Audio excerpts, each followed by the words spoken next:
दुनिया के सबसे खतरनाक बल्लेबाजों में शुमार क्रिस गेल, जिसके सामने बड़े से बड़े गेंदबाज भी बॉलिंग करते हुए कांपते थे। लेकिन एक समय ऐसा आया जब इस खिलाड़ी का वक्त थम सा गया। दरअसल आईपीएल के चौथे सीजन की नीलामी चल रही थी। इस बीच देश विदेश के तमाम खिलाड़ी खरीदे और बेचे जा रहे थे। सभी फ्रेंचाइजी में होड़ लगी हुई थी अपनी अपनी टीम के लिए दुनिया के सबसे बेहतरीन से बेहतरीन खिलाड़ी को खरीदने की। एक एक कर लगभग सारे खिलाड़ी बिक गए, लेकिन एक खिलाड़ी ऐसा था जिसे टी20 का बेताज बादशाह कहा जाता था। उसे किसी भी फ्रेंचाइजी ने नहीं खरीदा और वो खिलाड़ी कोई और नहीं बल्कि क्रिस गेल ही था। कोई भी टीम गेल पर दांव लगाने को तैयार नहीं थी। जबकि पिछले 2 सीजन्स में केकेआर की तरफ से गेल का प्रदर्शन ठीक ठाक था, लेकिन केकेआर से भी गेल की छुट्टी कर दी गई थी। केकेआर यानी कोलकाता नाइट राइडर्स ने क्रिस गेल को बाजार में उतार दिया था। यह खिलाड़ी चुपचाप सबको बिकते हुए देख रहा था। उसके मन के किसी कोने में अभी भी आस थी कि उसे कोई ना कोई टीम तो ज़रूर खरीदेगी। ये देखते ही देखते नीलामी ख़त्म हो गई, लेकिन अफसोस इस खिलाड़ी के हाथ आई सिर्फ और सिर्फ मायूसी। किसी भी फ्रेंचाइजी ने इस खिलाड़ी को 2011 के सीज़न में नहीं खरीदा।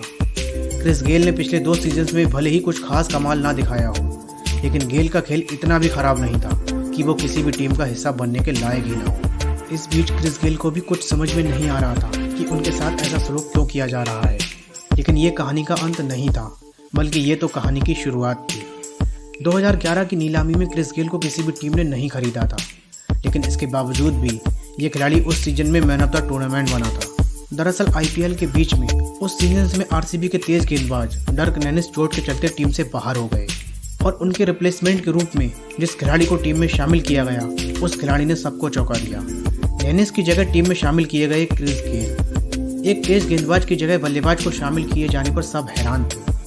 क्रिस गेल पिछले 2 सीजन्स में कुछ खास नहीं कर पाए थे, लेकिन ये गेल वो क्रिस गेल नहीं था जिसे दुनिया ने पिछले 2 सीजन्स में देखा था। लेकिन इस बार इस खिलाड़ी के अंदर ही अंदर एक आग जल रही थी। एक ज्वालामुखी फटने के लिए बेताब था और उसके अंदर की आग को हवा दी पहले ही मैच में उसके सामने खड़ी टीम ने। गेल के सामने थी उसकी पुरानी टीम कोलकाता नाइट राइडर्स। ये बात है 22 अप्रैल 2011 की। कोलकाता का ईडन गार्डन का मैदान दर्शकों से खचाखच भरा हुआ था।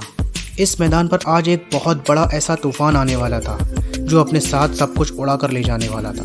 दुनिया देखने वाली थी इस खिलाड़ी का सबसे बड़ा बदला। केकेआर ने पहले बल्लेबाजी करते हुए 171 रनों का टारगेट आरसीबी के सामने रखा। इस मैच से पहले आरसीबी अपने 3 मैच लगातार बुरी तरह हार गई थी। एक और हार का मतलब था टूर्नामेंट से बाहर हो जाना। क्रिस गेल वैसे अपने हरफनमौला खेल के लिए जाने जाते हैं। इस मैच में गेल ने बेहद ही 2 किफ़ायती ओवर्स भी डाले, जिनमें उन्होंने महज 2 ओवर में 9 रन दिए। आरसीबी की तरफ से शुरुआत करने उतरे तिलकरत्ने दिलशान और क्रिस गेल। इस मैच में गेल ने अपनी पारी की शुरुआत बड़े ही सधे हुए तरीके से की। पारी के तीसरे ओवर की तीसरी गेंद तक गेल का बल्ला खामोशी था। इसके बाद ओवर की चौथी गेंद पर गेल के बल्ले से पहला चौका आया। इसके बाद गेल एकदम से बरस पड़े। अब वो तूफान आ गया जो ईडन गार्डन से होते हुए पूरे क्रिकेट जगत को हिलाकर रख दिया। क्रिस गेल का ये रूप देखकर केकेआर के गेंदबाज बुरी तरह घबरा गए।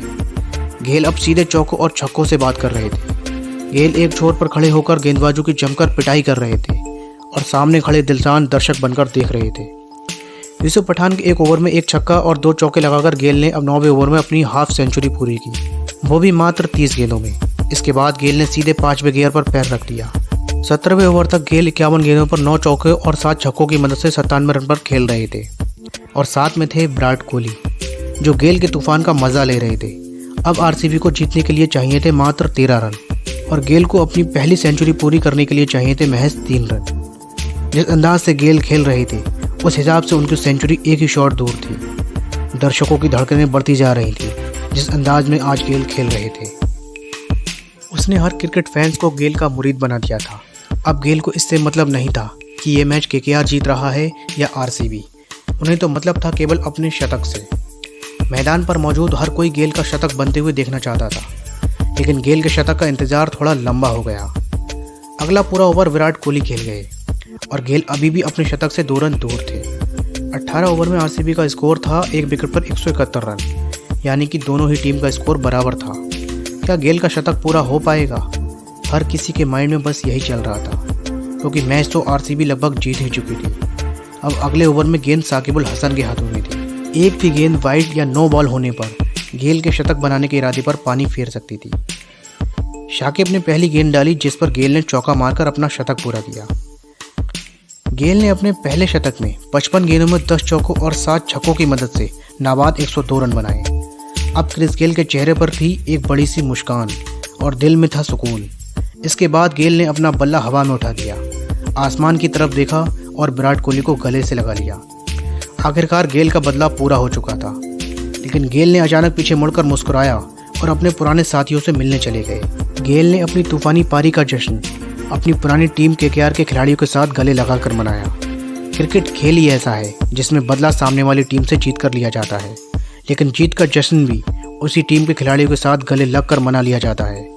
उस दिन क्रिस गेल अपनी तूफानी पारी के लिए मैन ऑफ द मैच चुने गए। तो ये कहानी थी क्रिस गेल के बदले की। इस वीडियो में बस इतना ही। अगर वीडियो अच्छी लगी हो तो लाइक और शेयर के साथ साथ हमारे चैनल को सब्सक्राइब करना ना भूलें। जल्द मिलते हैं नेक्स्ट वीडियो में। Thanks for your time.